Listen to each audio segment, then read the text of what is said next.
একজন বিবাহিত ব্যক্তি যদি জেনা করে ফেলে, নাউজুবিল্লাহ, যে দেবর ভাবি শালিদুল্লাহ ভাই তোমরা শোনো, যদি বিবাহিত কোনো ব্যক্তি জেনা করে ফেলে, সে যদি খাস তওবা করে আল্লাহ পাকের কাছে, আল্লাহ পাক যদি তার সমস্ত গুনাহ মাফ করে দেন, তারপরেও যদি তার এই মামলাটা ইসলামিক কোর্টে চলে আসে, তাহলে তাকে রজম করতেই হবে, বেঁচে থাকার অধিকার নাই।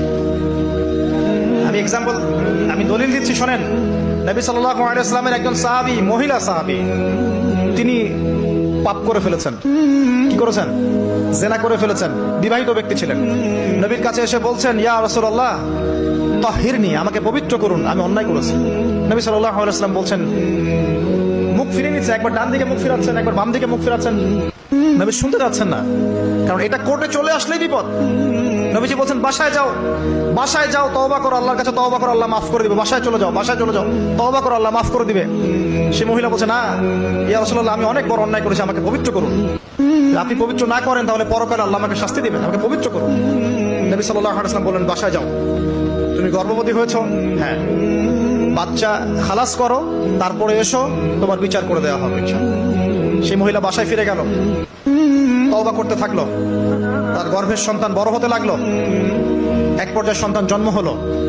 সন্তান জন্ম হওয়ার পর সে এসে বলছে, ইয়া রাসূলুল্লাহ, এই যে কোলের বাচ্চা, এই যে 3 দিন আগে 4 দিন আগে হয়েছে সন্তান, আমাকে এখন পবিত্র করে দিন, আমাকে শাস্তি দিয়ে পবিত্র করুন। নবী সাল্লাল্লাহু আলাইহি ওয়াসাল্লাম বাচ্চা দিকে তাকিয়ে বলছেন যে এই বাচ্চাকে দুধ পান করাতে হবে। এবার তিনি নবী সাল্লাল্লাহু আলাইহি ওয়াসাল্লামকে বলছেন, ইয়া রাসূলুল্লাহ, এই যে আমার বাচ্চা এখন রুটি খেতে পারে, আমাকে এখন পবিত্র করুন। নবী সাল্লাল্লাহু আলাইহি ওয়াসাল্লাম একজন মুসলিমকে বললেন, এই বাচ্চার দায়িত্ব কে নিতে পারবে?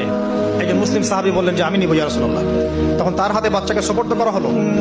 বাচ্চাকে সুপর্দ করার পর এই মহিলাকে নিয়ে যাওয়া হচ্ছে এবং সাহাবীকে বলা হলো, অন্যান্য সাহাবীদেরকে বলা হলো, তোমরা এই মহিলাকে নিয়ে যাও, নিয়ে গিয়ে রজম করো, অর্ধেক মাটিতে পুঁতে ফেলে পাথর নিক্ষেপ করে হত্যা করো। এবার সাহাবীরা এই কাজ করছেন। খালিদ বিন ওয়ালিদ রাদিয়াল্লাহু আনহু, বিখ্যাত বীর সাহাবী, তিনি তখন মুসলিম হয়েছেন এবং অনেক যুদ্ধের নেতৃত্ব দিচ্ছেন। তিনি একটা পাথর নিক্ষেপ করেছেন। এই পাথরের নিক্ষিপ্ত পাথরের আঘাতে রক্তের ফিনকি ছিটকে এসে খালিদ বিন ওয়ালিদ রাদিয়াল্লাহু আনহুর এই যে কাপড়ের মধ্যে পড়েছে। তখন খালিদ বিন ওয়ালিদ রাদিয়াল্লাহু আনহু তিনি বলছেন, ছি, আমার কাপড়ে একজন ব্যভিচারী নারীর রক্ত পড়লো, এরকম একটা স্টেটমেন্ট তিনি করেছেন।